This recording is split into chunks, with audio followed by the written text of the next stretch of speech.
जो नवरात्रि के इस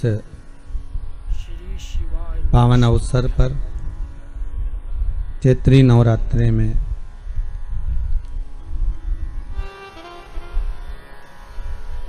तुम जब ग्वालियर से 2 व्हीलर गाड़ी लेकर सीहोर आ सकते हो तो मौत के मुंह से निकलकर वापस सीहोर नहीं आ सकते थे। विश्वास रखना, भरोसा दृढ़ रखना और शंकर का श्री शिवाय नमस्तुभ्यम का जाप करते रहना। बाकी का वो जाने, उसका काम जाने। आप मानेंगे नहीं, इतनी बीमारी होने के बाद भी कोरोना इतना लगभग 50% चढ़ने के बाद भी बाबा ने ऐसी कृपा कर दी कि लौट कर वापिस घर आ गए। ये करुणा होती है। जहां दुनिया हार जाए वहां एक डॉक्टर और बैठा हुआ है। बस अहंकार के पद से थोड़ा सा हटना पड़ेगा, अहमता से थोड़ा नीचे जाना पड़ेगा। अरे लंकाधिपति रावण को मारने के लिए कितना प्रयास कर लिया भगवान राम ने। लंकाधिपति रावण को मारने के लिए कितना प्रयास कर लिया लक्ष्मण जी ने। लंकाधिपति रावण को मारने के लिए कितना प्रयास कर लिया श्री हनुमान जी ने। भगवान राम बाणों पर बाण चलाते रहे पर रावण के प्राण नहीं छूटते थे। तब राम जी महाराज ने उस समय पर श्री हनुमान जी से पूछा, हनुमान तू शंकर का अवतार है, मैंने तुझे इसलिए रखा मेरे साथ में कि शिव मेरे साथ में रहना चाहिए, तू बता कि रावण कैसे मरेगा। हनुमान जी बोले, मैं रुद्र का अवतार हूं, सत्य कहता हूं कि इसके हृदय में जब तक शंकर का नाम जप चल रहा है इसको कोई नहीं मार सकता, ये पक्का है। तो एक काम ऐसा करो कि इसके हृदय से शिव निकल जाए, इसके हृदय से शंकर बाहर हो जाए, तब जाकर तो इसके प्राण छूटेंगे। तब तुरंत हनुमान जी महाराज बोले कि प्रभु अब आपको क्या बताऊं कि मैं अगर लंकाधिपति रावण के सामने खड़ा रहूंगा तो ये रावण मरने वाला तो नहीं है, क्योंकि मैं स्वयं शंकर का एक अवतार हूं और मैं शिव का अवतार रावण के सामने जब तक है तब तक यमराज की तो हिम्मत नहीं है कि यहां आकर खड़ा हो जाए। स्वयं राम जी के प्राण छूटे जबकि कथा निकाल लो। जब राम जी के प्राण छूटे उस समय की कथा निकाल कर देखिए।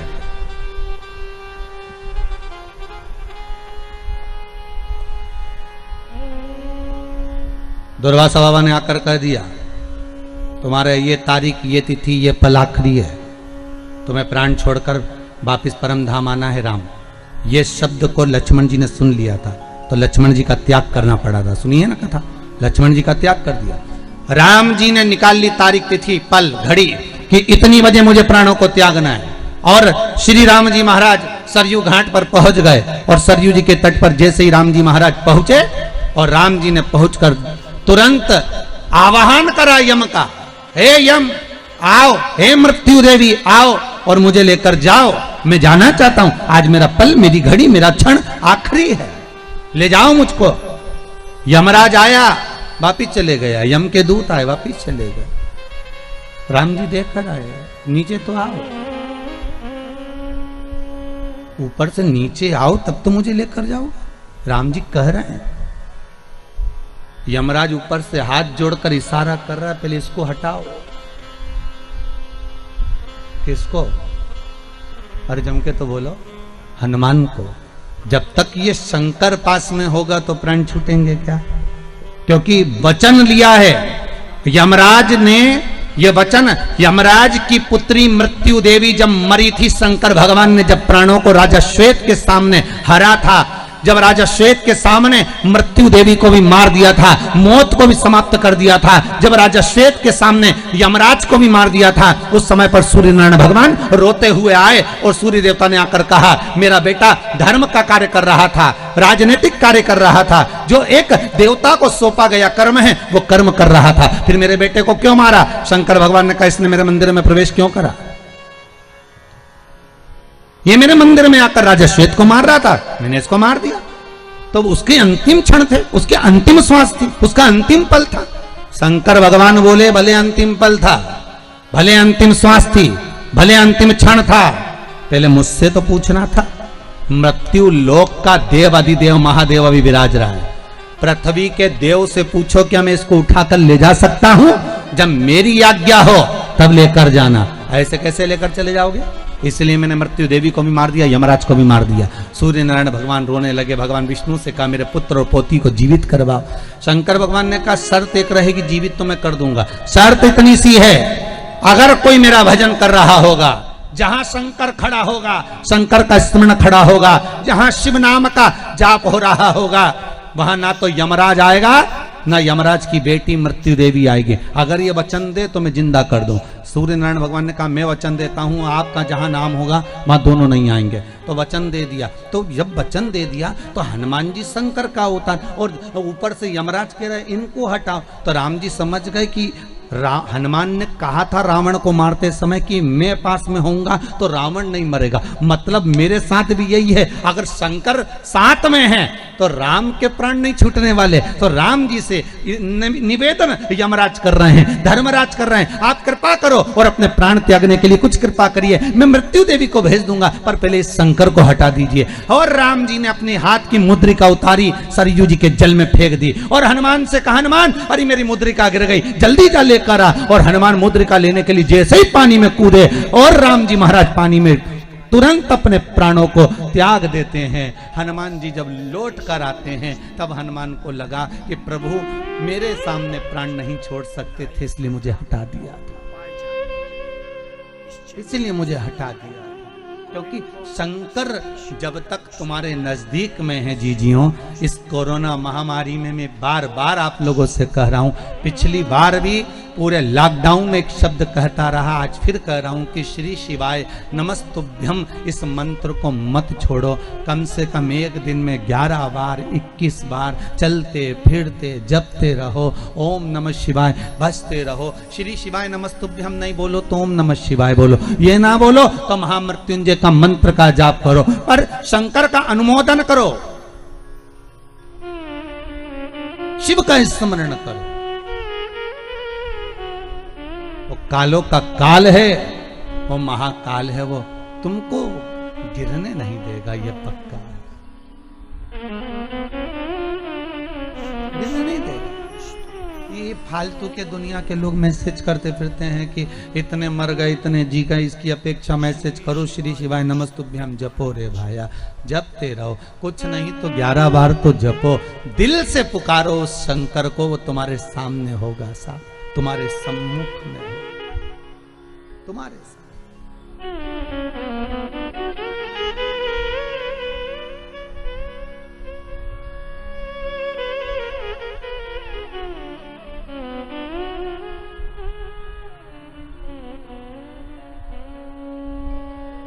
करो अनुष्ठान दिल से, देखो औषधि खाओगे तो थोड़ा तो फर्क पड़ेगा। अरे बोलो तो सही है कि गलत है? वो वैक्सीन लग रहा है,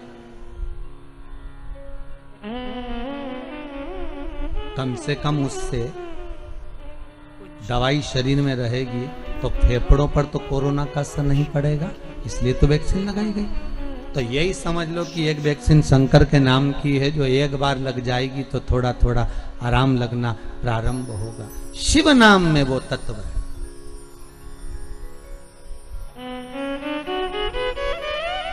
मुद्रिका जब सरयू जी में गई तब राम जी महाराज ने अपने प्राणों को त्यागा है।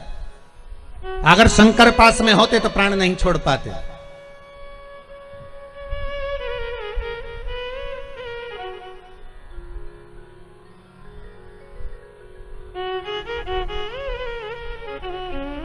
प्राण नहीं होता। अब तुम मृत्यु कैसे आए? ये प्राण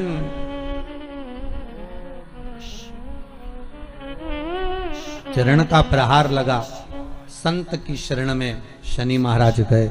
शनि महाराज ने देव ऋषि नारद से कहा, फिर निवेदन है, आप नहीं कुछ कर सकते तो उस सतगुरु का स्मरण कर लो।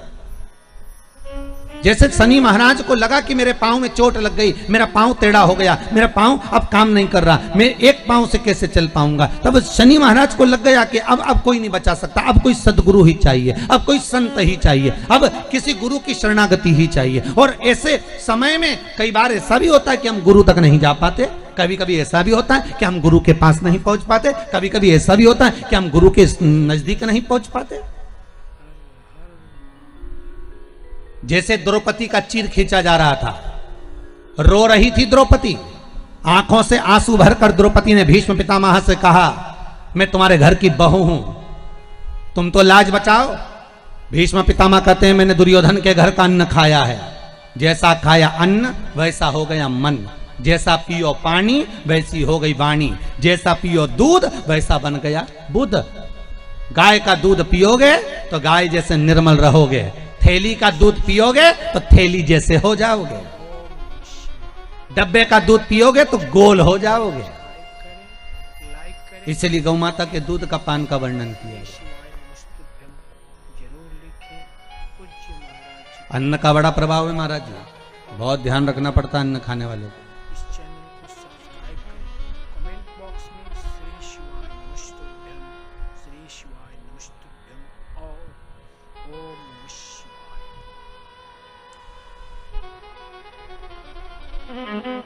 किसी गुरु के लिए, किसी संत के लिए, किसी भगवंत के लिए, किसी भगवान के लिए अगर आप भोजन बना रहे हो ना, तो उसको अगर दिल से बनाओगे और कोई चीज दिल से लेके आओगे ना, तो भगवान उसको स्वीकार कर लेता है, भगवान उसको अंगीकार कर लेता है। आप दिल से अगर कोई चीज लाए भगवान के लिए लेकर, भाव से लाए,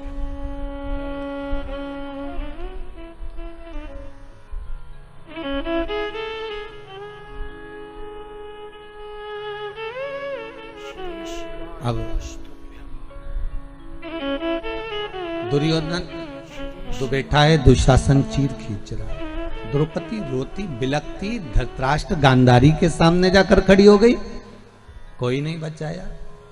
आखिरी में द्रौपदी गुरु द्रोणाचार्य के पास में गई, मैं आपकी चेली हूं, आपने मुझे गुरु मंत्र दिया, कोई साथ नहीं देता, पर जिस गुरु ने मंत्र दिया है वो तो साथ देगा ना, आप तो साथ दो।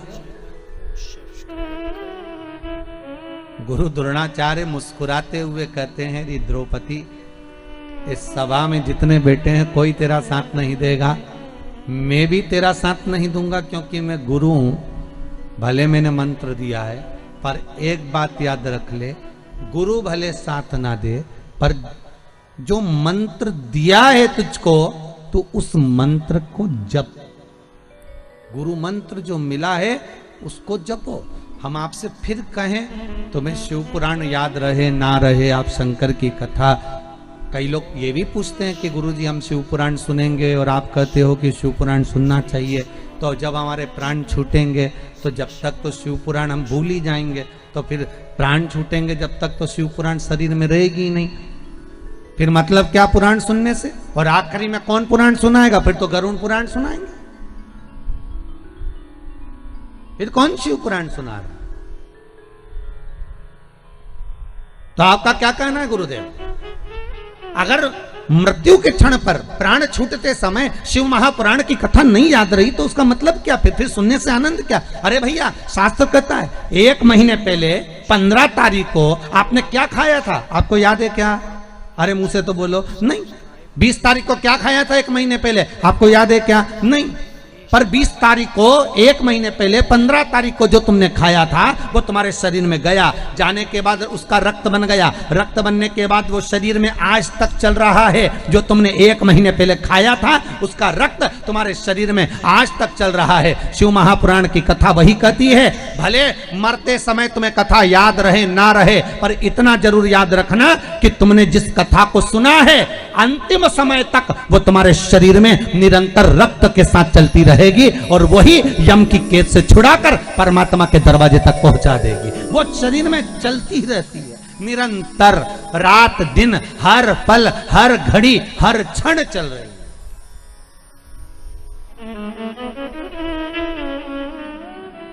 वो छूटती नहीं है।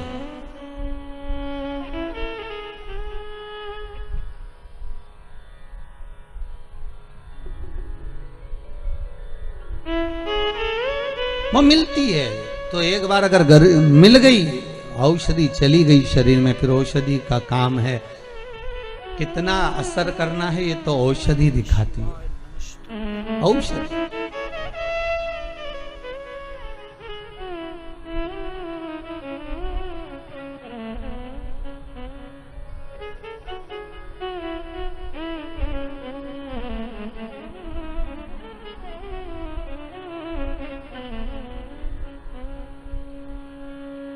आप तो दिल से पुकारते रहो, आना नहीं आना ये उसका काम,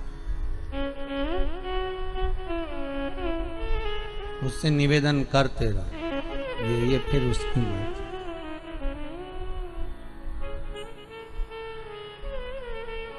अच्छा, इतनी बड़ी कोरोना महामारी में करोगे भी क्या? डॉक्टर अपना काम कर रहा होगा, आईसीयू में ऑक्सीजन अपना काम कर रही होगी, वेंटिलेटर अपना काम कर रहा होगा, डॉक्टर सिस्टर अपना काम कर रहे होंगे।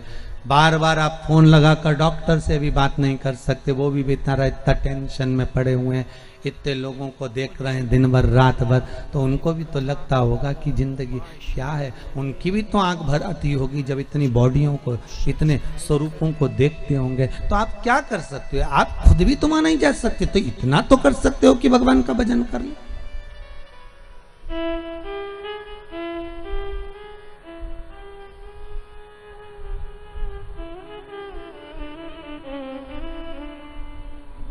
इतना तो नहीं बात सकते, और कुछ नहीं तो वो रुद्राक्ष महोत्सव का वो एक लाइन याद करी हुई ध्यान में आप बोल सकते, अंत समय प्रभु आना पड़ेगा, अंत समय प्रभु,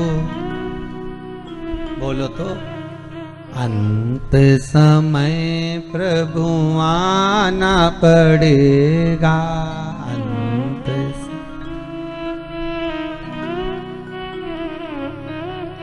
वादा किया तो निभाना पड़ेगा, वादा की तो आए ना आए प्रभु कुटुंब कबीला, आए ना आए प्रभु कुटुंब कबीला, अंत समय प्रभु आना पड़ेगा, अंत समय वादा किया तो निभाना पड़ेगा, वादा। बस भगवान वही क्षण आप कथा सुनो, श्रवण करो, वो याद रहे ना रहे, भले आप भूल गए, पर वो है शरीर के अंदर, जिससे खाया हुआ शरीर में रक्त बनकर चल रहा है। शिव महापुराण हर पल हर घड़ी हर क्षण चल रही है, पर उसमें दिखावा नहीं होना चाहिए। जैसे ये छविकृति राजा की जो कथा चल रही है, ये वही कथा चल रही, दिखावा नहीं होना। दो तरह के व्यक्ति होते हैं, होटल में जाते हैं खाना खाने के लिए, होटल में जाते हैं नाश्ता करने के लिए, समोसा खा लिए 2, 4, 5 लड़के, 4, 5 मित्र, एक ने कोल्ड ड्रिंक की बोतल ले ली, एक ने समोसा ले लिया, एक ने इमरती ले ली, एक ने भजिया, एक ने दूध ले लिया, एक ने चाय पी ली, सब ने खाया पिया, और एक व्यक्ति उठकर गया काउंटर पर, जल्दी से जेब में से पर्स निकाला, पैसे निकाल कर देने लगा। ले साहब कितने का हिसाब हुआ? सबका हिसाब बताओ कितने का हुआ? साहब 52 रुपए हुए हैं, काट लो, ये लो पैसे। अब एक व्यक्ति वो है जो तुरंत उठकर गया और पैसे दे दिए, और एक व्यक्ति वो 4-5 जो खा रहे थे ना, वो बाद में आए, अरे रुक हम दे रहे हैं, रुक जा, अरे रुक तो सही, अरे 2 मिनट रुक तो सही, मैं दे रहा हूं ना, अरे देने वाला है तो दे, नहीं दे, निकाल दे, पर नहीं वो इतना ही बोलता रहेगा, बार बार जेब में हाथ डालेगा, अरे रुक तू रुक तो सही है, अभी रुक, मैं अभी निकाल रहा हूँ, मैं तो दे रहा हूँ, अरे रुक दुकान वाले लेना मत ही हो, रुक रुक, और ये कह दे, और अभी रुक 2 मिनट, और 1 घंटे तक तो जेब में से खींच रहा, रुक तो, इतने में बोला भैया काट ले यार, इसकी मत सुन तो काट कुटा ले, 52 रुपए तो हुए, काट ले। एक व्यक्ति वो होता है जो तुरंत गया, निकाले और दे दिए, और एक व्यक्ति वो होता है कि मैं देते रहा हूं। इसी तरह 2 तरह के भगत होते हैं, एक वो जो भगवान की भक्ति में बैठ जाता है भगवान को रिझाने के लिए, उसे किसी से मतलब नहीं होता। और दूसरा, जगत भर में डोंडी पीट कर कहता है मैं तो रोज आधे घंटे भगवान को पूजन करता हूँ, मैं तो मंदिर जाता हूँ, मैं तो अगरबत्ती लगाता हूँ, मैं तो हनुमान चालीसा का पाठ करता हूँ, मैं तो ये वाली माला जपता, मैं तो वाली माला जपता। जितने महाराज मिलेंगे सबको अपनी स्टोरी सुनाएगा। मैं तो भैया रोज मंदिर जाती हूँ, मैं तो 15 मिनट जाती, मैं तो 1 लोटा पानी लेकर जाती, मैं तो ये करती, मैं तो वो करता, मैं तो ये करता। एक वो होता है जो जगत भर में डोंडी पीटता फिरता है कि मैं कर रहा, मैं कर रहा, मैं कर रहा, मैं कर रहा। ये उसी में कहा है कि मैं दे रहा, मैं दे रहा, मैं दे रहा। तो देनी दे दे जा।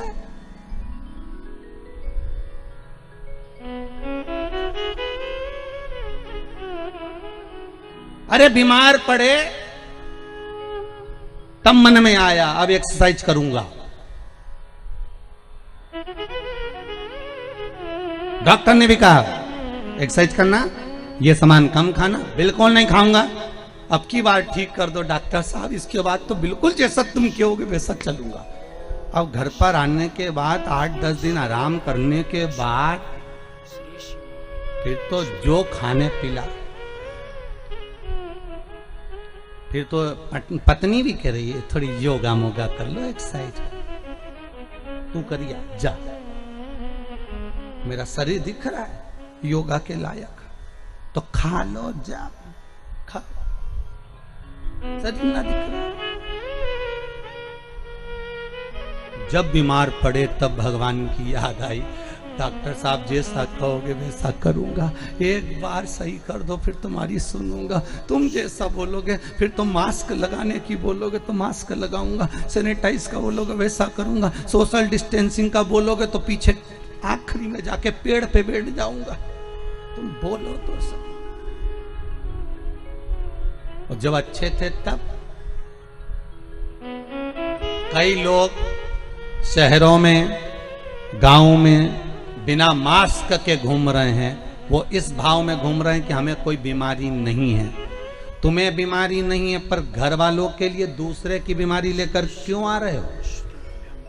कोरोना केवल एक ऐसी बीमारी है जैसे बाजार में से सब्जी खरीद कर लाते हो, किराने की दुकान से किराना खरीद के लाते हो, दूध की दुकान से दूध खरीद कर लाते हो, उसी तरह कोरोना की बीमारी है। ये कोरोना बीमारी एक ऐसी है, इसको आप लेने जाओगे तो आएगी, अगर नहीं लेने जाओगे तो नहीं आएगी। बस अंतर इतना है कि इसको लेने जाना तुम छोड़ दो। तुम क्यों जा रहे हो चौराहे पर? तुम्हें कौन कहे कि तुम बाजार घूमने जाओ? थोड़े दिन घर में बैठ के हरिगुण गाओ। 4 बजे से 7 बजे तक शिव महापुराण की कथा है, बस योर वाला महाराज की ने पांडे तारा से पांडे तारा ही है ना, हाँ बस तो कथा सुनो।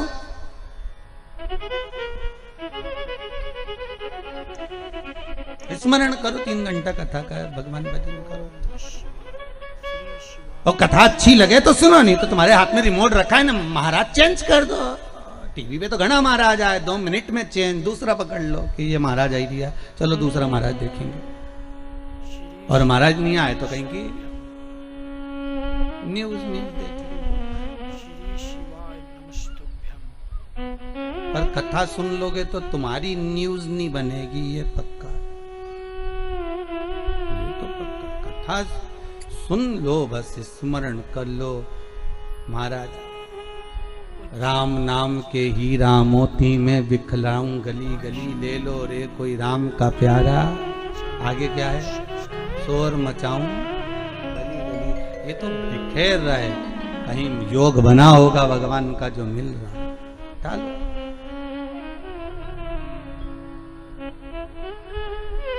मिल रहा है उसको प्राप्त कर लो। अब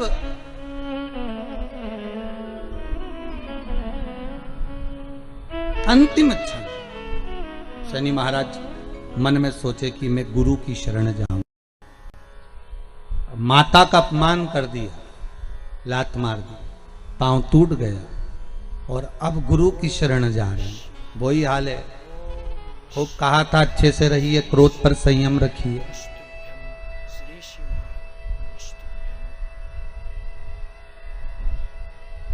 आंधी और क्रोध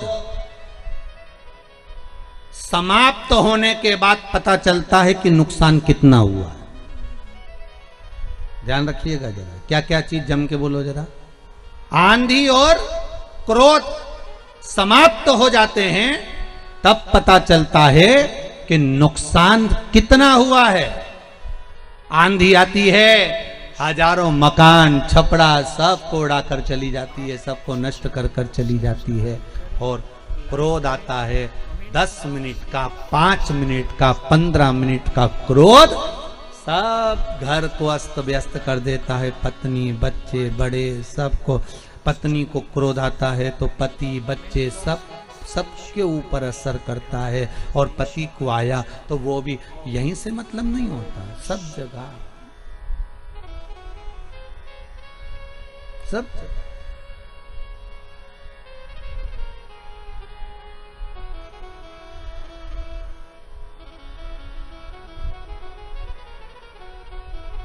एक जरा सा क्रोध, मात्र एक क्षण का क्रोध।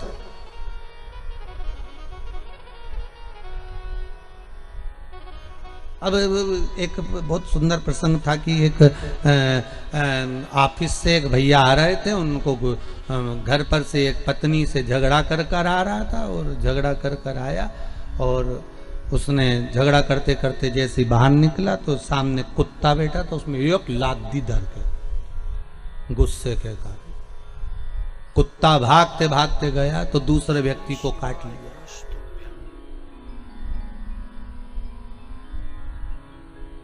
दूसरा व्यक्ति बेचारा ऑफिस जा रहा था, उसको इतनी गुस्सा आ रही थी कि वो जैसे ही ऑफिस में पहुंचा, एक मैडम ने गलत काम कर दिया तो एक थप्पड़ धर के दिया। मैडम को इतना गुस्सा आया कि सर ने मुझे मार दिया। वो एक असिस्टेंट आया, उसके लिए चाय लेकर, उस पर गुस्सा मैडम ने मुखे दिया।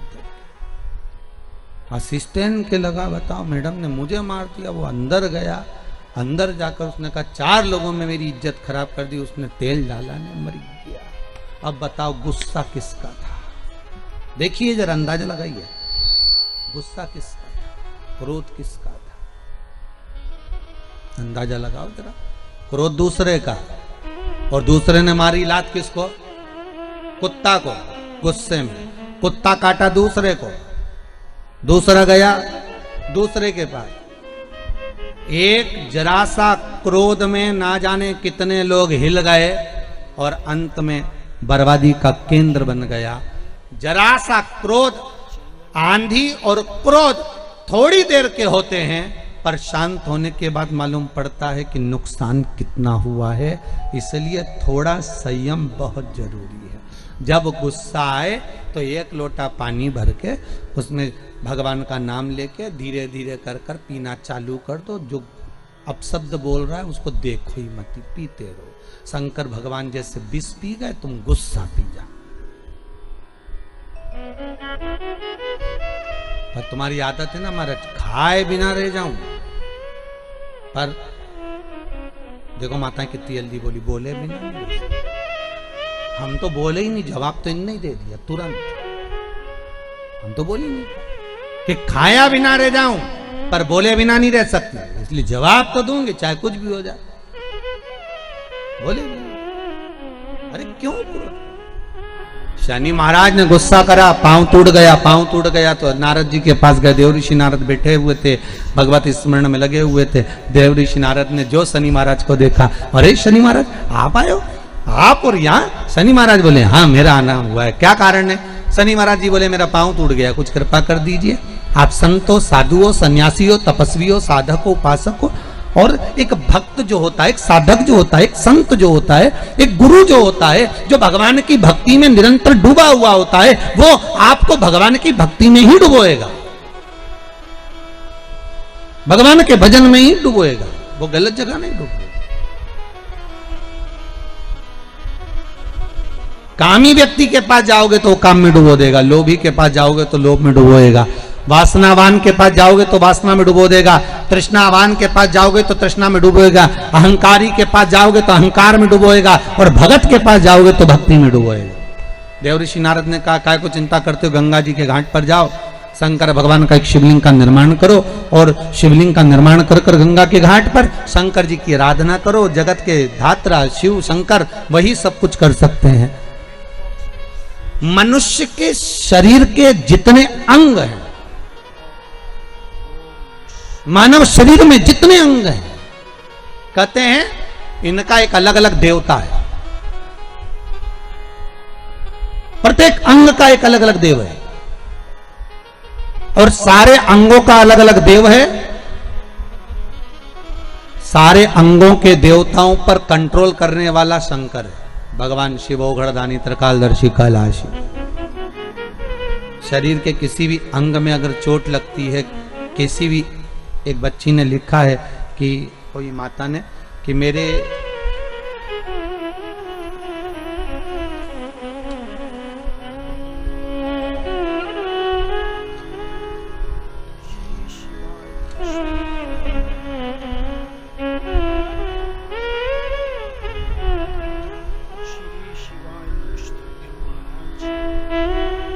मेरा नाम साधना पांडे है, भदोही जिला दुर्गागंज से आए हैं। कहाँ बैठी हैं साधना दीदी? पत्र भेजा है उन्होंने, साधना पांडे हैं, भदोही दुर्गागंज से हैं। कोई आप ही हैं? अच्छा, इस बालक के साथ में आए। आपने लिखा था ये बालक जो है 5 वर्ष तक ठीक था, 5 वर्षों के बाद में धीरे धीरे धीरे धीरे इसका शरीर बेकार होता चले गया। अभी भी आपकी गोदी में ही है वो। दिल्ली तक, मुंबई तक इस बच्चे को दिखा दिया पर कहीं आराम नहीं मिला। पर शिवरी नारायण में कथा जो थी उसमें चंपेश्वर महादेव का उपाय आपने करा है। उसके बाद बच्चे ने धीरे धीरे हाथ की हथेली खोलना प्रारंभ कर दिया है। अब हथेली खुलने लगी इसकी। अगर बाबा ने इसकी हथेली खोल दी है तो यह भी पक्का है कि धीरे धीरे ये बच्चा शरीर संभाल लेगा और बाबा चाहेगा तो चरण जरूर लेगा। उस पर विश्वास रखिए। अगर इतना बाबा ने करा है तो उसको उस लायक जरूर करेगा बाबा। उस पर विश्वास रखो, भरोसा रखो। शंकर पर अगर हम बस इतना जरूर करिए, आपसे निवेदन है कि आप अगर अपनी पूजन में जब जब बैठें, जब जब शंकर की आराधना करें, एक लोटा पानी भी चढ़ाएं, एक फूल भी चढ़ाएं, तो प्रयास करना कि इस बच्चे का नाम और गोत्र बोलकर ही चढ़ाएं। प्रयास करिएगा। बाबा का नाम अगर लेकर चढ़ाएं तो बाबा कामना पूर्ण करें। एक एक अंग, मनुष्य का प्रत्येक अंग, प्रत्येक अंग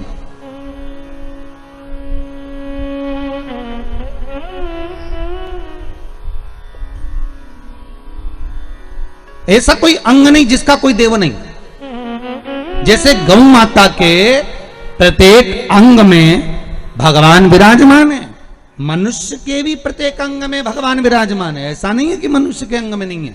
हो, आप लोग शास्त्र को उठाकर देखिए, आपको मालूम पड़ेगा कि मानव के एक एक अंग में, यहां तक हमारे देवी देवताओं की जब प्राण प्रतिष्ठा होती है, देवी देवताओं को जब प्राण दिया जाता है तो ब्राह्मण मंत्र बोलते हैं। एक एक देवी देवता का मंत्र का स्मरण कर कर, एक एक देवी देवता के मंत्र का अनुमोदन कर कर, नेत्रों के देवता का, कंधे के देवता का, घुटने के देवता का, जंघा के देवता का, एक एक देवता का स्मरण कर कर उसमें प्राण दिए जाते हैं। जब देवताओं का एक एक अंग में एक एक देव का वास है तो मनुष्य के प्रत्येक अंग में एक एक देव का वास है। आप इस चैनल को सब्सक्राइब करें, लाइक करें। हमें करना क्या है? जो अंग हमारा गड़बड़ हो जाए, लीवर गड़बड़ हो गया, अगर किडनी गड़बड़ हो गई तो पहले उस देवता को निकालो कि इस लीवर और किडनी में देवता कौन सा बसा हुआ। किसी ब्राह्मण से पूछो कि बताओ कि इस किडनी में, इस लीवर में देवता कौन सा है, और उस देवता का स्मरण कर कर शंकर से जोड़कर उसका अनुमोदन करना चालू करो। धीरे धीरे उसका जब भाग मिलना प्रारंभ हो जाएगा, अपने आप नगर पालिका में नल का बिल जमा करना चालू कर दोगे तो नल चालू हो जाएगा। लाइट का बिल जमा करना चालू कर दोगे तो लाइट चालू कर देंगे। नहीं तो कोई तुमको लाइट का कनेक्शन देगा क्या? अरे बोलो तो नल बंद कर देंगे, लाइट बंद कर देंगे। तुम उसका बस बिल जो दे रहे हैं, हमने लाइट वाले का बिल दिया तो उसने लाइट चालू कर दिया, नल वाले का बिल दिया तो नल चालू कर दिया, टैक्स जमा कर दिया तो सब कार्य सफल होने लगे। उसी तरह एक एक स्थान का एक एक देवता है, लीवर का, किडनी का, अर्थात कंधों का, इस टखने का, जंघा का, ऐड़ी का, पंजे का, कहुनी का, नेत्रों का, श्रवण शक्ति का, जिह्वा का, एक एक देव है। उस देव का स्मरण करना प्रारंभ करिए कि वो देव कौन सा।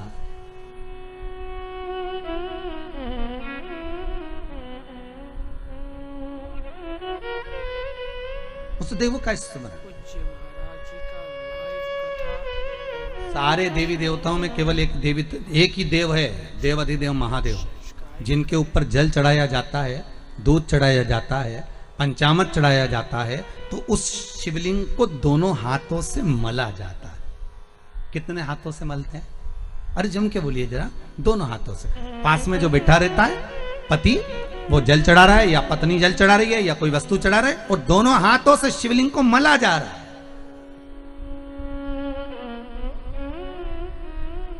लिंग पुराण कहती है कि शंकर भगवान के शिवलिंग पर कोई वस्तु चढ़ाकर उसको मली क्यों जा रही है, उसका स्मरण, उसका घर्षण क्यों किया जा रहा है। तो लिंग पुराण कहती है कि शंकर पर जो पदार्थ हमने चढ़ाया है, जो वस्तु चढ़ाई है, जो दूध चढ़ाया, जो दही चढ़ाया, जो पंचामृत चढ़ाया, उसका जब हम घर्षण करते हैं, शंकर का शिवलिंग में संपूर्ण शिव जी का श्री विग्रह विराजमान होता है।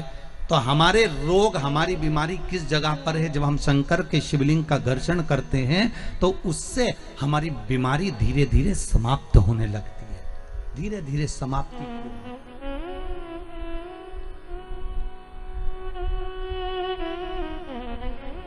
श्री शिवाय समाप्ति की ओर।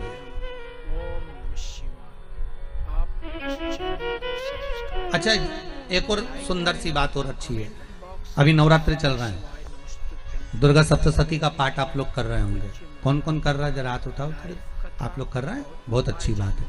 अगर आप नहीं कर रहे होगे तो ब्राह्मण दुर्गा सप्तशती का पाठ कर रहे होंगे। बॉक्स में श्री शिवाय नमस्तुभ्यम। उस दुर्गा सप्तशती के पाठ में एक एक जगह पर, एक एक स्थान पर देवी का स्थान बताया है। आप लोग अगर सुने होंगे, पढ़े होंगे, तो उसमें बताया गया है, हे मैया मेरे इस अंग की रक्षा करो, हे भवानी मेरे इस अंग की रक्षा करो, हे माँ मेरे इस अंग की रक्षा करो, हे भवानी मेरे इस अंग की रक्षा करिए, हे माँ आप मेरे नैनों की रक्षा करिए, हे माँ आप मेरी श्रवण शक्ति की रक्षा करिए, हे माँ आप मेरी जिह्वा की रक्षा करिए, हे माँ आप मेरी जंघा की रक्षा करिए।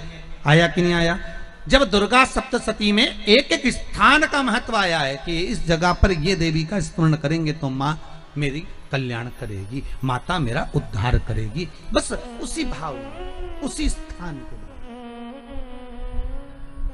शंकर के शिवलिंग में भगवान शिव का संपूर्ण विग्रह, संपूर्ण।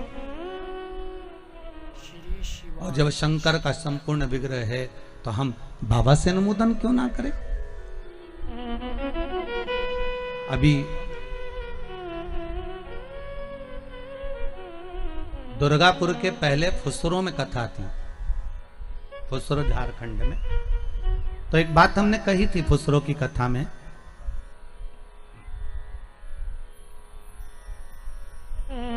कि जिस व्यक्ति को शरीर में बहुत कष्ट रहता हो, बहुत ज्यादा कष्ट अगर शरीर में रह रहा हो, तो मक्खन, थोड़ा सा गाय के दूध का माखन निकालकर शंकर के शिवलिंग पर जो व्यक्ति बीमार रहता है उस व्यक्ति का स्पर्श कर। अभी तो खैर कोरोना महामारी चल रही है तो मंदिर भी सारे बंद हैं, पर प्रयास करा करो उस मक्खन का लेपन। जब ये कोरोना महामारी समाप्त हो जाए तब माखन का लेपन शंकर के शिवलिंग पर करना प्रारंभ करो, श्री बिजलेश्वर महादेव का नाम लेकर। कौन से महादेव का नाम लेना है? श्री बिजलेश्वर महादेव। उपाय सुनने के लिए आप हमारे चैनल को सब्सक्राइब करें। पूरी दुनिया में बिजलेश्वर महादेव एक ही जगह पर विराजमान है, हिमाचल में, मनाली के पास। पूरी दुनिया में शंकर जी का एक ही मंदिर है जहां पर बिजली गिरती है शिव जी के शिवलिंग पर और शिवलिंग के टुकड़े हो जाते हैं। फिर उस मनाली में एक परिवार ऐसा है जिसके पांव नहीं है, वो बिना पांव का व्यक्ति पूरे मनाली में से मक्खन मांगता है। दान में कि बाबा के शिवलिंग के टुकड़े हो गए। फिर वो चढ़ता चढ़ता ऊपर जाता है, धीरे धीरे घसीटता चलता हुआ जाकर बिजली महादेव का एक एक पत्थर उठा उठाकर, शंकर जी का शिलाखंड उठा उठाकर उसको मक्खन से जोड़ता जाता है, मक्खन से जोड़ता है। उसके बाद में फिर हाथी के पांव से भी तुड़वाओ, सूंड से भी तुड़वाओ तो वो शिवलिंग नहीं टूटता, मात्र मक्खन से ऐसा चिपक जाता है। वो बिजली महादेव है। कभी आप लोग नेट पे सर्च करेंगे तो आपको मिलेगा बिजली महादेव।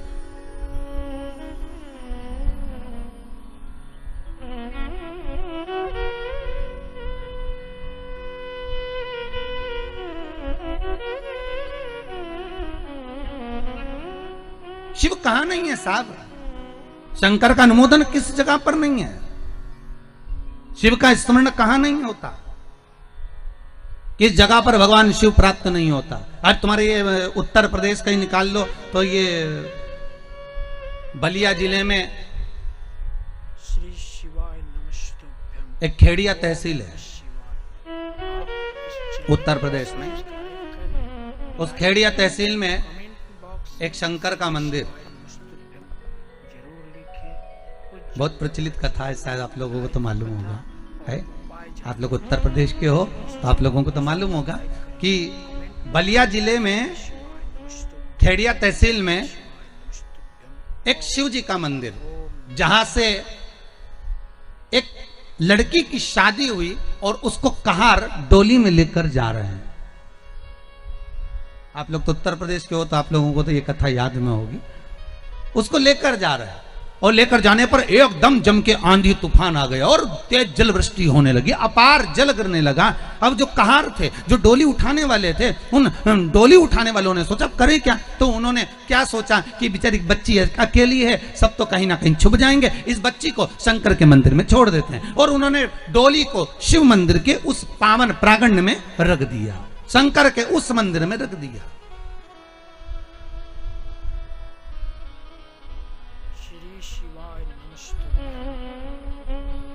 अब डोली को शंकर जी के मंदिर में रख दिया और लड़की को उतार दिया, वो कन्या को, वो बच्ची को उतार दिया जिसकी शादी हुई थी डोली में से। बेटा आप अंदर रुक जाओ, पानी तूफान बहुत तेज है, जब कम होगा तब चलेंगे। ठीक है। वो कन्या, वो बच्ची जिसका विवाह हुआ था, वो शंकर जी के मंदिर में शिवलिंग के पास में, जहां शंकर थे उस गर्भगृह के अंदर, जैसे देवराज ब्राह्मण की कथा कही थी कि देवराज ब्राह्मण को ताप पड़ा, शरीर में कष्ट हुआ तो वो जाकर शंकर के मंदिर में छुप गया था। उसी तरह वो बच्ची घबरा कर, ससुराल जाने वाली लड़की घबरा कर घूंघट में और अपने शरीर को लेकर उस वस्त्र से ढककर शंकर के उस गर्भगृह में जाकर छुप गई, एक जगह पर बैठ गई। पर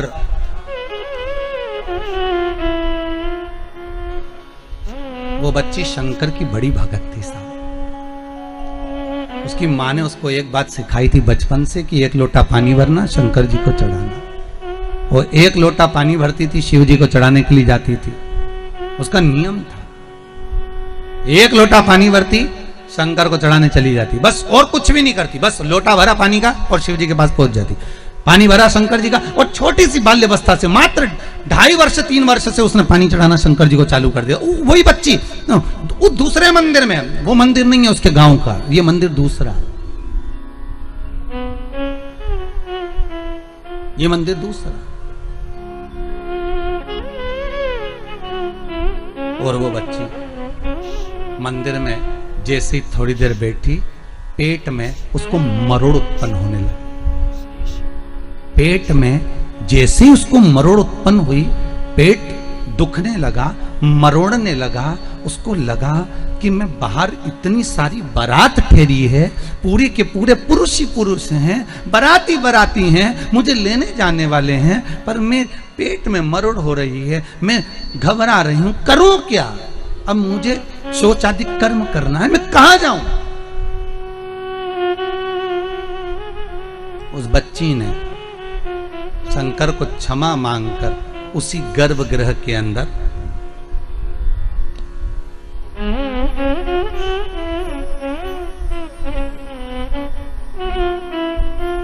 मल मूत्र का त्याग कर दिया। नैनों से आंसू बह रहे हैं उसके, रो रही है। अब शिव दयालु की दया देखिए साहब। मेरे शंकर का एक नाम था भिक्षु वर्य। उसने तो शंकर की आराधना करने वाली ने तो मल और मूत्र का त्याग करा। बिलक बिलक कर माथा रगड़ कर शंकर के सामने रो रही है कि मेरा मरोड़ पेट में आया, तकलीफ हुई, इसलिए मैंने गंदगी कर दी। शिव ने आकर उसके मल और मूत्र को भी हीरा और सोने का बना दिया। देखिएगा जरा, कथा पर जाइएगा, बहुत ध्यान दीजिएगा। हीरा का सोने का तो बना दिया। हीरा सोने का बनाया तो जब वो चलने लगी तो उसके परिवार वाले वो हीरे सोने को भी बटोर कर ले गए। पर पूरे गांव वालों को मालूम पड़ गया कि शंकर जी के मंदिर में मल और मूत्र करो तो सोना और हीरा बन जाता है। देखिएगा जरा, क्योंकि दुनिया देखा देखी में बहुत काम करती है। पहले भी आपको कथा में कहा, देखा देखी मत करना कभी जिंदगी में। कोई अगर नवरात्रि का व्रत एक लौंग पर कर रहा है तो उसको करने दो। कोई नवरात्रि का व्रत अगर एक गिलास दूध पर कर रहा है तो उसको करने दो। अगर नवरात्रि का व्रत एक जरासी सुपारी पर कर रहा है तो करने दो। कोई नवरात्रि का व्रत कैसे कर रहा है उसको करने दो, उसकी मर्जी। तुम्हारे घर में जैसा व्रत होता है, तुम्हारे घर में जैसा नियम होता है, तुम वैसा करो। किसी को देखा देखी कर उसने 16 सोमवार का व्रत करा, उसने संकट सोमवार का व्रत करा, उसने चतुर्थी का व्रत करा तो मैं भी ऐसा करूंगी, उसने ऐसा करा तो मैं भी ऐसा करूंगी। नहीं नहीं नहीं नहीं, देखा देखी नहीं। कक्षा 8वीं का पेपर था, बच्चे एक के पीछे एक बैठे थे, लिखने को आ गया दिल्ली की सबसे बड़ी मीनार का नाम लिखो। आगे वाले बच्चे ने लिख दिया दिल्ली में कुतुब मीनार है। पीछे वाले बच्चे को भी याद था कि दिल्ली में कुतुब मीनार सबसे बड़ी मीनार है, पर आगे वाले का देखकर लिख दिया दिल्ली में कुतिया बीमार है। देखा देखी में काम बिगड़ गया। देखा देखी नहीं करना। उस बच्ची ने तो घबराहट के कारण, उस बच्ची ने तो बारात सामने खड़ी थी इसलिए गंदगी कर दी थी, पर गांव के लोगों ने जान कर कि यहां सोना चांदी बन जाएगा, अपनी बहुओं को अपनी बेटियों को भेजना चालू कर दिया। एक दिन बाबा शंकर बड़े क्रोधित हो गए, बड़े क्रोधित हो गए। उन्होंने पूरे उस मंदिर को, उस गांव को ही उलट दिया और वहां टीला बन गया। आज भी आप कभी जाएं बलिया जिले में और खेड़िया तहसील में तो आप वहां पर एक टीला देखेंगे और किसी से भी पूछेंगे तो कोई भी आपको यह कथा सुना देगा कि एक बच्ची जो शिव की उपासक थी उसको देखकर लोग प्रपंच में डूबने लगे थे। शंकर की आराधना में ढोंग नहीं चाहिए, शंकर की आराधना में प्रपंच नहीं चाहिए। शंकर की हो गई गलती, कई बार शंकर की आराधना में गलती हो जाती है तो क्या शंकर रुष्ट होंगे? नहीं। शंकर अगर देख लेंगे कि 50 दिन अच्छा काम करा है इसने, एक दिन गलती भी कर दी तो बाबा स्वीकार कर लेगा। पर बाबा से बस मन आपका पवित्र होना चाहिए, इच्छा आपकी पवित्र होना चाहिए। आपके भीतर अहंकार, काम, लोभ, विषय, वासना, आसक्ति, तृष्णा, अहंकार नहीं होना चाहिए। भगवान उसको स्वीकार कर लेगा। सब्सक्राइब करें, लाइक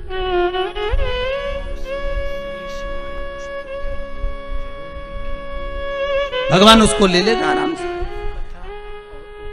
दिखावा ना करिए भगवान के सामने। मेरे शंभू को आप दुनिया के मंदिर में दिखावा करो चल जाएगा, पर शंकर को नहीं चाहिए। शंकर कहते मेरे मंदिर में आओ, एक लोटा पानी चढ़ाओ, बम बम बोलो, अपने घर जाओ। फालतू बैठने की जरूरत नहीं है, फालतू मेरा टाइम बर्बाद करना मत।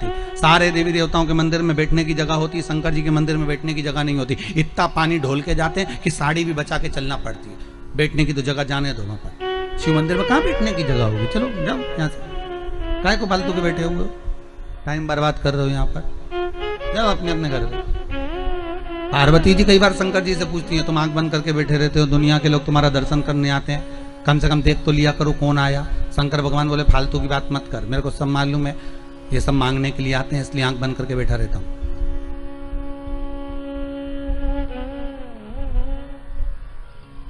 पार्वती जी बोली ऐसा कोई होता है क्या? शंकर भगवान बोले तेरी पड़ोसन क्या करके देख ले। रोज पड़ोसन क्या जाना, जीजी की जरा एक कटोरी घी दे दे, जीजी जरा तेरी चप्पल दे दे, जीजी तरह जरा सा मोबाइल दे दे, जीजी तरह थोड़ा सामान दे दे। रोज रोज मांगने जाओगे तो पड़ोसन भी दरवाजा बंद कर लेगी, तो मैं तो आंख ही बंद कराऊंगा। तो आंख कब खोलोगे? शंकर भगवान बोले जो मेरे लिए आएगा तो आंख खोल लेता हूँ, मैं जानता हूँ मेरे भगत को कि ये मेरे लिए आता, मांगता कुछ भी नहीं है, बस आता ही है, दूध चढ़ाएगा, जल चढ़ाएगा, बेलपत्री चढ़ाएगा। और ऐसा बावरा कभी कभी बेलपत्री भी नहीं लाता, तो झाड़ू पोछा लगाकर हाथ धोने के बाद जो पत्ती पत्ती मिल जाती है उसी को धो के चढ़ा के चले जाता है। ये भगत है मेरा, ये भक्त है, इसको दिखावे से मतलब नहीं है। और एक रोज मंदिर जाए ने 25 बार तो साड़ी का पटली जमा, पटली जमा के फिर पिन मिन लगा के फिर पल्लू मल्लू ले के और एक बास्केट उतार ले, उसमें लोटा भर पानी मानी सब धर के और इतनी बड़ी बिंदी लगा के ऐसी नोटंकी करके कि इसके बराबर कोई मंदिर नहीं जाए साहब, ये तो बड़ी धर्मात्मा, इसके बराबर कोई धर्मात्मा नहीं। बाप रे, रोज आए, रोज मंदिर और ऐसी पूजन करे साहब, 2 घंटा तक तो माला लेने बैठी रहे।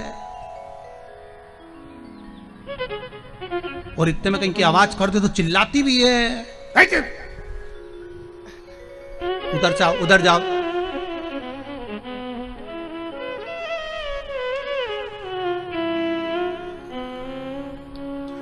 तो वो चिल्लाती भी है। तो अब बताओ वो चिल्लाने में लगी कि माला में लगी? अरे बोलो तो सही, चिल्लाने।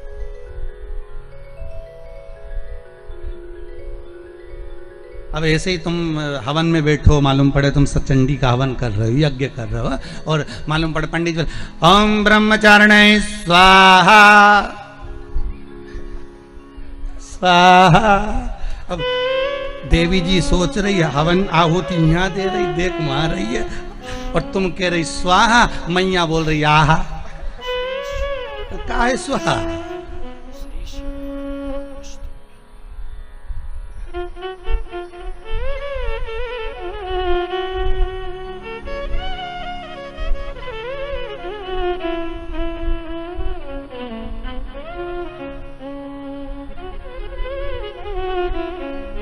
पति भी हवन में बैठा तो बोले पत्नी से पूछ लिया चाय पी ली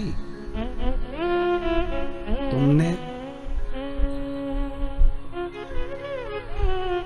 वो पूरा साज सजा के हो, हमारे पाँव से ऐसा बैठे तो यहाँ तकिया फंसा है, और सामान रख करके स्वाहा स्वाहा। माता रानी भी सोचे रही मेरा हवन कर रही, मुझे ही देख ले।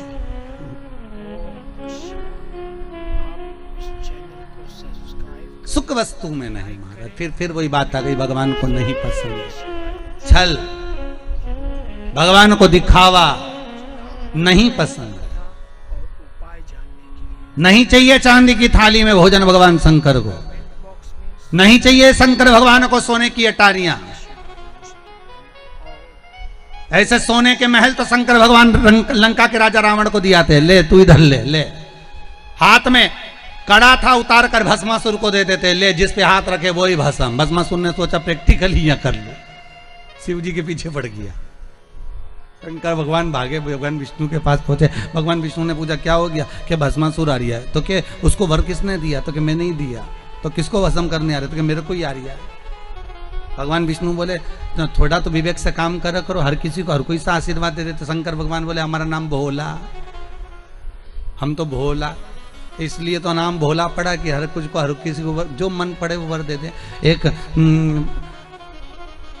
चोर शंकर जी के मंदिर में चोरी करने गया, स्टूल नहीं था, टेबल नहीं थी, कुर्सी नहीं थी, शंकर जी के शिवलिंग पे चढ़ गया। शंकर जी वहीं प्रसन्न हो गए, मांग तुझे क्या चाहिए? उसने कहा भोलेनाथ कभी तो प्रसन्न नहीं हुए, शिवरात्रि पे सावन में कभी प्रसन्न नहीं हुए, आज कैसे हुए? शंकर भगवान बोले लोग जल चढ़ाए, धतूरा चढ़ाए, तू तो पूरा ही चढ़ गया, बड़ी कृपा करिए, इससे बढ़कर करुणा तू तो मांग ले, तेरे को क्या चाहिए? शिव बढ़ा दया, उसका नाम ही भोला। अब देवऋषि नारद पूछ लिए क्या हुआ क्या है? तो कि महाराज जी मेरा पांव ठीक करा दो। तो पांव ठीक कराना है तो शंकर का स्तमन करो, गंगा के घाट पर जाकर शिवलिंग का निर्माण करो, उस शिवलिंग का निर्माण कर उसकी आराधना करिए। ठीक है। और उसकी आराधना में, जब शंकर भगवान की आराधना में शनि महाराज डूब गए, ऐसी आराधना शनि महाराज ने करी कि शंकर भगवान प्रसन्न हो गए। क्या मांगते हो शनि? शनि कहते हैं बस इतनी कृपा कर दीजिए, मेरा पांव ठीक कर दीजिए। शनि तेरा पांव तो ठीक कर दूंगा, पर उसमें थोड़ी सी लचक रह जाएगी, चिंता मत करना, तूने मेरा अनुमोदन करा है, जा तेरा कष्ट में हरता हूं। शनि महाराज शिव जी से कहते हैं, भोलेनाथ, जो आपका नाम लेगा उस पर कभी शनि नहीं चढ़ेगा। अब दिक्कत ये हो गई कि ये छवि कृति जो राजा था, ये शंकर की आराधना करने वाला, और शनि महाराज ने इसको मार दिया। कथा वहां चल रही है कि टेंशन ये कहां से आ गया कि शनि महाराज इसको कैसे मार सकते।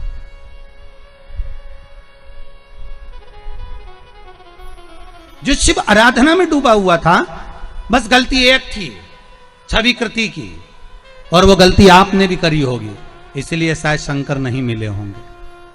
और आपसे भी निवेदन है, ये राजा छवि कृति की कथा को अपनी जिंदगी में उतार कर रखना, राजा छवि कृति की कथा को अपने जीवन में उतार कर रखना कि इसने गलती क्या करी है, वो गलती हमसे तो नहीं हो रही है, और हम उसको सुधार लें। मंदिर सजा दो, पूरे मंदिर में दिए लगा दो, ठीक है, अच्छा अच्छा भोग लगाओ, चांदी की थाली में जिमाओ, सोने के पात्र में जिमाओ, भगवान का चांदी का कलश लाओ, ऊपर जलाधारी चांदी की लगाओ, ठीक है महाराज। पर राजा छवि कृति के प्राण शनि महाराज, तो किसी ने शंकर भगवान से पूछ लिया, भोलेनाथ, विश्वनाथ, हे शंभो, हे त्रिकालदर्शी, हे कैलाशी, अविनाशी, शंभो, ये बताओ कि राजा छवि कृति जब तुम्हारी आराधना करता था, तुम पर जल चढ़ाता था, तुम्हारी पूजन करता था, तुम पर बेलपत्र चढ़ाता था, तो शनि महाराज ने उसको क्यों मारा? शंकर भगवान के मुख से निकल गया, राजा जब भी कोई सामान चढ़ाता था तो जगत को, नगर को, महल को, पूरे राजपाट को दिखाकर चढ़ाता था कि मैं इतना कर रहा हूं। अर्थात अहंकार रखकर अगर कोई शंकर की आराधना करता है तो शंकर कभी उसका साथ नहीं देते, कभी नहीं देते। भले तुम दूध चढ़ाओ, दही चढ़ाओ, तुम्हारी मर्जी पड़े वो चढ़ाओ।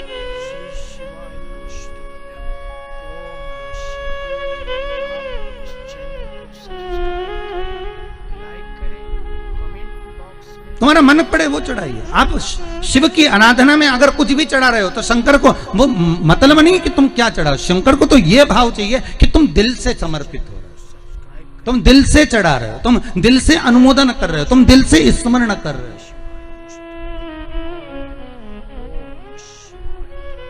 शंकर को उन वस्तुओं के सुख से मतलब नहीं है, तुम्हारे वस्तु का सुख शिव को नहीं चाहिए। शंकर को तो केवल एक नाम स्मरण ही बहुत है।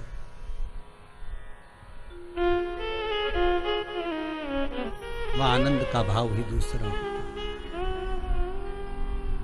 महाराज, मैना माता की गोद में पार्वती मैया आ गई। पार्वती मैया सुंदर स्वरूप था मां का।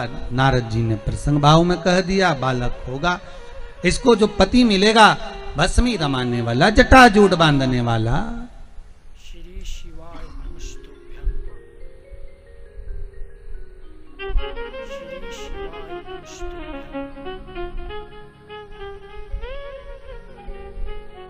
सबसे पहली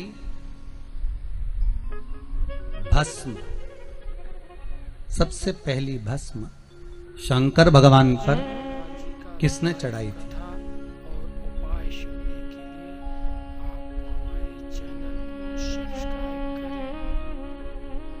जल्दी उत्तर दो सब लोग मिलके, बोलो रे पांडे तारा वालों, अच्छे से बोलो जरा।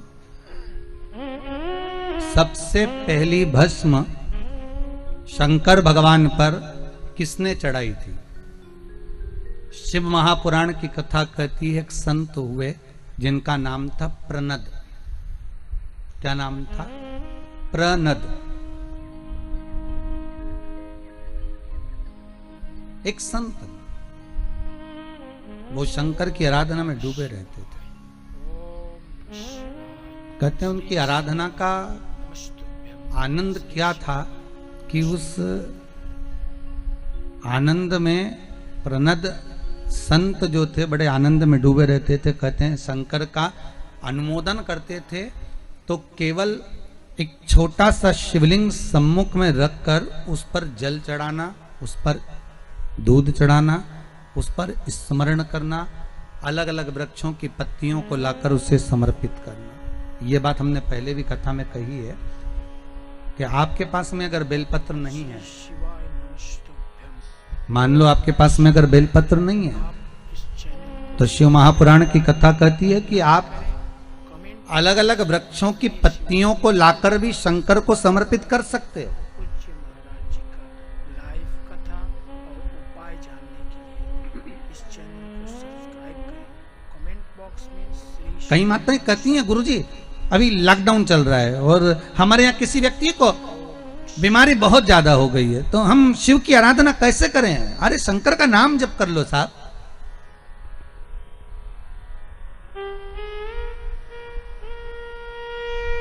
मंदिर भी नहीं जा सकते तो शिव का स्मरण तो करो, और अगर बेलपत्री ना मिले तो दूसरे वृक्ष की पत्ती ही समर्पित कर दो, पर करो।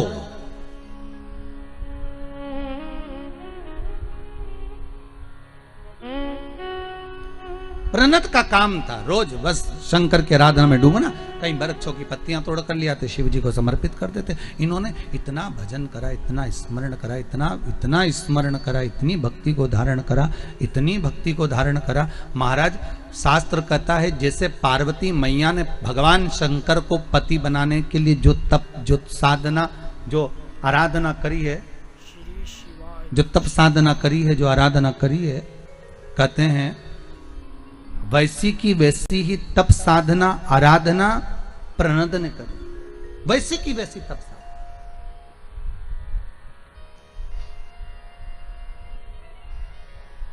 और बहुत ध्यान देना महाराज, कली काल के लिए वर्णन करेंगे।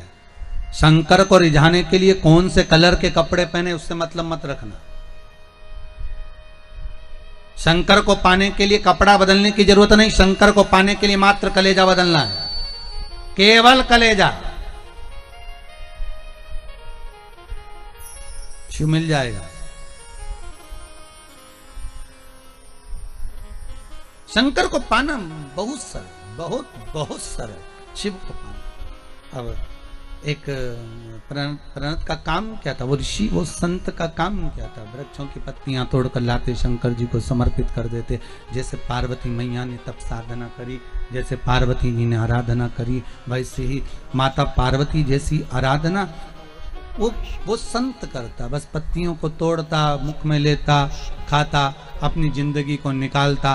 कभी कभी पत्तियां खाना भी छोड़ देता, तो कभी फल खाना छोड़ देता, कभी कभी केवल जल का पान करता, कभी जल भी छोड़ देता। केवल नासिका के एक स्वर से श्वास खींचना, उसी स्वर से छोड़ देना, कभी कभी वो भी छोड़ देता। हजारों वर्ष शिव महापुराण की कथा कहती है कई वर्षों तक उसने तप साधना करी, और ऐसी तप साधना उस ऋषि ने कर ली कि उसके सामने जितने जानवर आते, पशुधन आते, कोई सिंह आता, कोई हिरण आता, कोई जलचर, कोई थलचर आते, कोई भी उपद्रव नहीं मचाते। कहते हैं उसके पास में आके सब मौन होकर शंकर का नाद करते, ओम अक्षर का स्मरण करते, सब शांति से डूबे।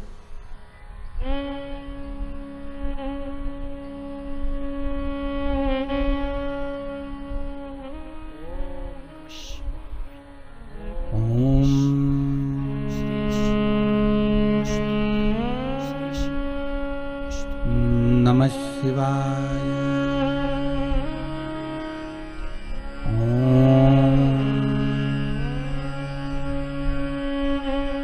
नमः शिवाय। ओम अक्षर के नाद में डूब गए।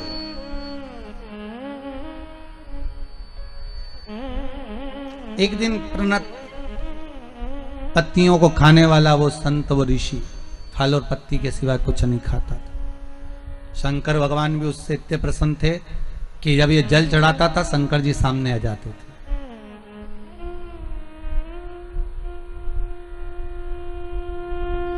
शिव सामने।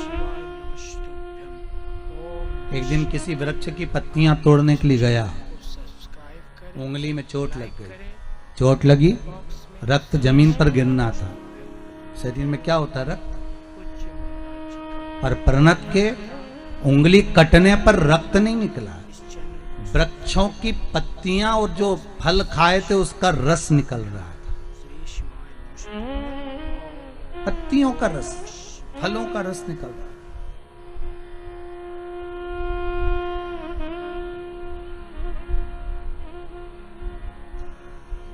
ऋषि के पास में जब उसने देखा कि मेरे रक्त में से रक्त की जगह पर पत्तियों का रस और फल का रस निकल रहा है, बड़ा खुश हो गया।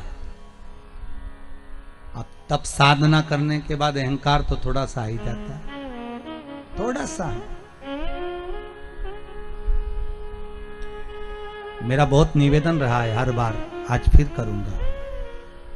आप कोई बहुत बड़ा आयोजन कर लो, बहुत बड़ा दान कर लो, बहुत बड़ा पुण्य कर लो, बहुत बड़ा सत्कर्म कर लो, बहुत बड़ा भजन कर लो, बहुत बड़ा स्मरण कर लो, पर तुम्हारे मन में अहंकार नहीं आना चाहिए। अहंकार आ गया कि मैंने करवाया, इतना बड़ा कोई नहीं करा सकता था, ऐसा कोई नहीं कर सकता था, तो तुमने जो कराया वो सब पानी में चला, उसका फल कुछ नहीं मिलता, उसका फल नहीं मिलेगा। शिव महापुराण का फल क्या है? अहंकार से विहीन हो जाइए। अभी दुर्गापुर में हम कथा कर आए हैं अग्रवाल जी के यहाँ, उनका दूसरी बार फोन आ गया, महाराज गुरुजी से कहो तारीख दीजिए कथा की। फुसरो कथा कर आए तो फुसरो वालों का फोन आ गया, गुरुजी से कहो तारीख दो दूसरी कथा की। शिव महापुराण का पुण्य फल अगर चाहिए, किसी यज्ञ का, अनुष्ठान का, भजन का, कीर्तन का, स्मरण का, कन्या भोज का, भंडारे का पुण्य अगर चाहिए, तो तुम्हारे मुख से यह नहीं निकलना चाहिए कि मैंने इतना बड़ा करा दिया। नहीं, कराने वाला शंकर था, करने वाला शंकर था, बाबा को कराना था, पूर्वजों की कृपा थी, कहीं हमारे माता पिता ने दया कर दी होगी, बाबा ने कथा कर दी होगी। मुख से जब ये निकलेगा तो दूसरी कथा भी बाबा जल्दी से जल्दी करा देगा, क्योंकि वो करा रहा है। हम एक निमित्त मात्र है, केवल एक निमित्त, दूसरा हम है ही नहीं कुछ।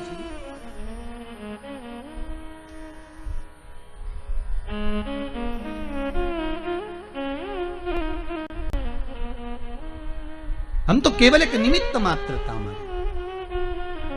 मेरे हाथ में से अब रक्त की जगह रस निकल रहा है। प्रणत को प्रसन्नता हो गई, ठहाका लगाकर हंसने लगा, खूब हंसा, खूब हंसा।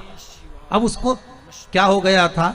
धीरे धीरे जो संत का भाव था, तब साधना थी, भजन कीर्तन था, सब कुछ करा, पर थोड़ा सा उसको क्या आ गया था? जम के बोल दो, क्या आ गया? अहंकार आ गया कि मेरे शरीर से रक्त गायब हो गया। अब मुझ में इतना तपबल आ गया कि मेरे रक्त की जगह इन पत्तियों का, इन फलों का रस गिर रहा है। इन पत्तियों का रस गिर रहा है, इन फलों का रस गिर रहा है। पर एक बात याद आ गई, प्रणत ने जब अहंकार आया, प्रणत का काम था शंकर की आराधना करने के बाद शिव जी से रोज कहता था कि मेरे अहंकार को टिकने मत देना भगवान, जैसे ही आए वैसे ही तोड़ देना। ये रोज कहता था प्रणत, मेरे अहंकार को मत टिकने देना भोलेनाथ। हे शिव शंकर, हे शंभु, हे त्रिकालदर्शी, हे कैलाशी, अगर मेरे भीतर यह अभिमान आ जाए कि मैंने इसको भोजन कराया, मेरे भीतर यह अभिमान आ जाए कि मैंने ऐसा करवाया, मेरे भीतर यह अभिमान आ जाए कि मैंने अभिषेक करवाया, मेरे भीतर यह अभिमान आ जाए कि मैंने आपके ऊपर दही चढ़ाया, दूध चढ़ाया, पंचामृत चढ़ाया, मैंने भंडारा करवाया, मैंने भोजन करवाया, मैंने करवाया, तो मेरे अहंकार को तुरंत तोड़ देना। हे शंकर, इतनी करुणा जरूर करना। शंकर ने वो करुणा तुरंत कर दी। जैसे इसकी उंगली कटी, रस निकला, इसको अहंकार आया कि अब मेरे बराबर कोई नहीं हो सकता। मेरे शरीर में रक्त की जगह पत्तियों का, फल का रस भरा गया है, अब मेरे बराबर कोई नहीं हो सकता। मैंने इतना पुण्य करा, मैंने इतना फल प्राप्त कर लिया। उसी समय शंकर भगवान एक बूढ़े का रूप रखकर आ गए। मेरा ओघड़दानी, मेरा त्रिकालदर्शी, मेरा कैलाशी, मेरा शंभु एक बुजुर्ग का रूप रखकर आ गया, एक बूढ़े का रूप रखकर आ गया। और बूढ़े का रूप रखकर प्रणत के सामने आकर बोले, ओ प्रणत। प्रणत बूढ़े को देखकर बोले, हे बाबा, तो मुझे जानता नहीं है, तो मुझे पहचानता नहीं है? शंभू बूढ़े का रूप रखकर बोले, पहचानने की जरूरत क्या है? तुम्हें मालूम नहीं है बाबा, तुम्हारी उंगली काटूंगा तो उसमें से रक्त निकलेगा, तुम्हें मालूम है मेरा तप बल कितना प्रबल होगा कि मेरी उंगली कटती है तो उसमें से देखो ये पत्ती और फल का रस निकलता है। श्री शिवाय नमस्तुभ्यं। मेरा तप बल कितना प्रबल है।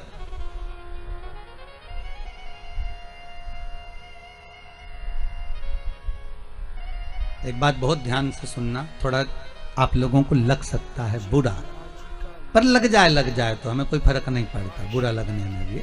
किसी किसी के शरीर में जब देवी देवता आते हैं ना किसी के शरीर में, तो वो ऐसा घूम घूम कर सबको बताते हैं और बताने के बाद उनकी बात सही हो जाती है। बोलो होती कि नहीं होती?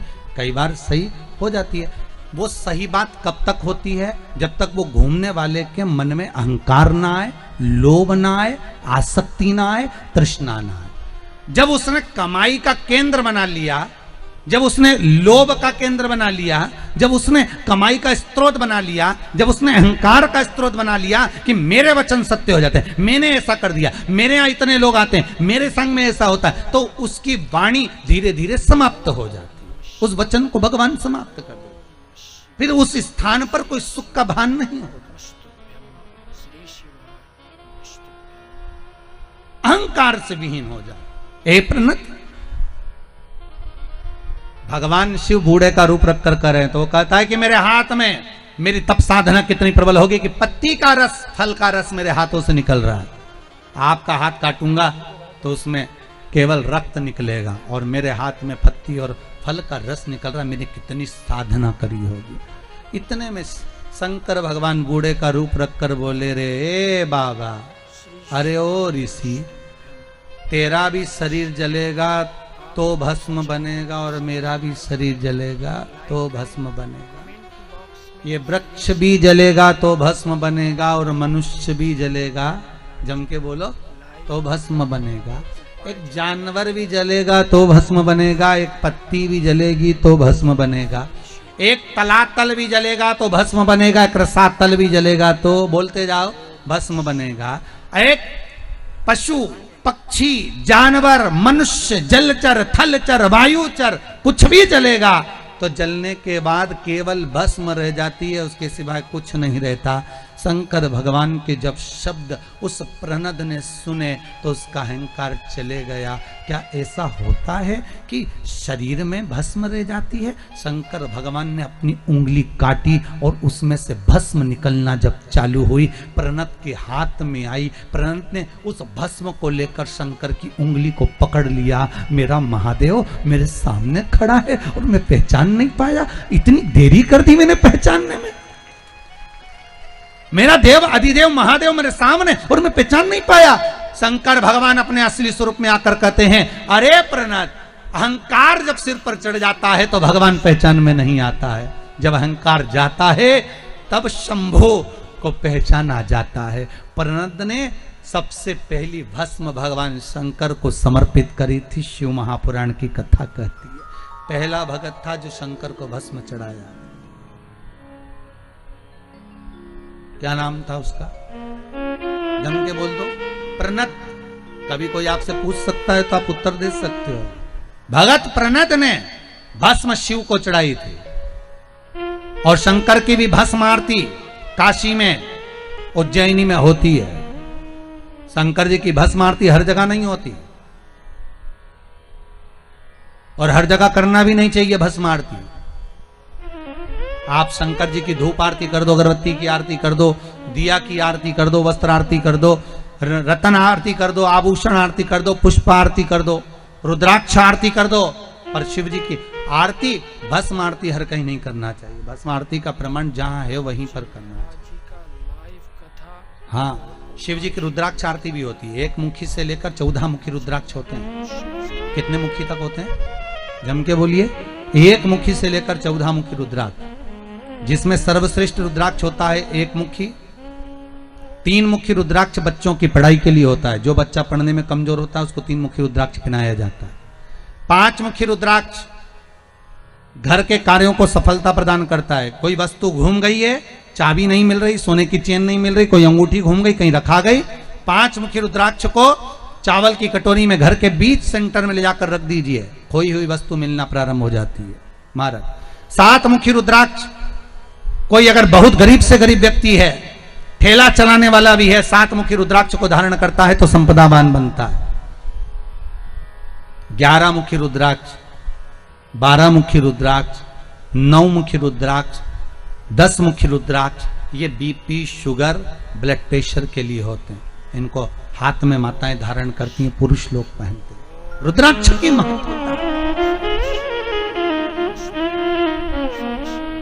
कभी कभी अगर मान लो घर में अगर क्लेश ज्यादा हो, अशांति हो, मन अच्छा नहीं लग रहा हो, या बीमारियां बहुत ऐसा लग रहा है कि कोई बड़ी बीमारी ना घेर ले, तो 5 या 7 दिन तक पानी के लोटे में एक रुद्राक्ष डाल दिया करो, कोई सा भी मुख्य रुद्राक्ष पानी के लोटे में डाल दिया और उस पानी को ले जाकर शंकर जी को चढ़ा दिया। अपना नाम बोलकर भगवान शिव का स्मरण कर कर ओम नमः शिवाय, श्री शिवाय नमस्तुभ्यं या महामृत्युंजय मंत्र का स्मरण कर कर आप शंकर को चढ़ा 5-6 दिन चढ़ाओ, आपके मन को अच्छा लगने लगेगा, मन को शीतलता लगेगी, मन को आनंद आएगा। आपको जब रोना आए, आपको लगे कि आज मुझे अच्छा नहीं लग रहा, आज मेरा दिन बड़ा बेकार सा जा रहा है, मुझे बिल्कुल बेचैनी हो रही है, नींद नहीं आ रही, बेचैनी बनी हुई है, तो एक कटोरी में रुद्राक्ष को डाल दीजिए, कोई सा भी रुद्राक्ष आपके पास में, जो भी असली रुद्राक्ष आपके पास में उसको कटोरी में डाल दो और उस रुद्राक्ष के जल को 5-7 मिनट तक हथेली में रखकर भगवान शंकर का स्मरण कर कर श्री सोमेश्वर महादेव का नाम लेकर उस जल को पी लीजिए। रुद्राक्ष को निकाल कर रख दीजिए, रुद्राक्ष को निकाला और जल को पी लिया। महाराज मन में शीतलता होगी, बेचैनी समाप्त होगी और महाराज शंकर का अनुमोदन। और एक और बात ध्यान दीजिए, जब आपकी धड़कनें बढ़े, एकदम ऐसा लगे कि मुझे पसीना आ रहा है, बीपी शुगर जैसा महसूस हो रहा है कि बीपी ऊंचा नीचे, तब भी रुद्राक्ष का पानी शंकर को स्मरण कर कर, सोमेश्वर महादेव का नाम लेकर या श्री शिवाय नमस्तुभ्यं का जाप कर कर कटोरी में पड़ा हुआ रुद्राक्ष का जल थोड़ा सा पी लीजिए, बिल्कुल शरीर को एकदम शांति मिलेगी। ऊपर नीचे जो बीपी हो रहा होगा थोड़ा आराम लग जाएगा। रुद्राक्ष शंकर का एक स्वरूप, शिव का एक प्रतिबिंब।